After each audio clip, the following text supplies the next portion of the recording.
इससे पहले कि मैं अपना सब खो बैठूं, प्लीज जाओ यहाँ से। तुम्हारी तलाक तो पक्की है। तुमने वादा किया था कि मेरी बेटी को खराश भी नहीं आएगी। मैंने कहा था अपना वादा नहीं तोड़ना वरना मैं तोड़ दूंगा। मैं तुम्हारा चेहरा देखता हूँ तो बहुत गुस्सा आता है।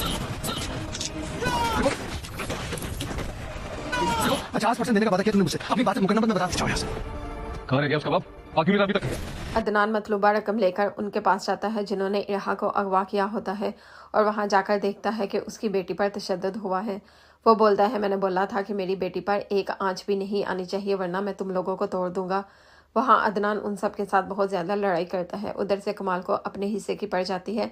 वो बोलता है कि तुमने मेरे से वादा किया था कि 50% मुझे दोगे, अब मुकरना मत अपनी बात से। मारिया इस सारी सूरत हाल से फ़ायदा उठाती है और समरीन को बोलती है, तुम्हारी तलाक तो पक्की है।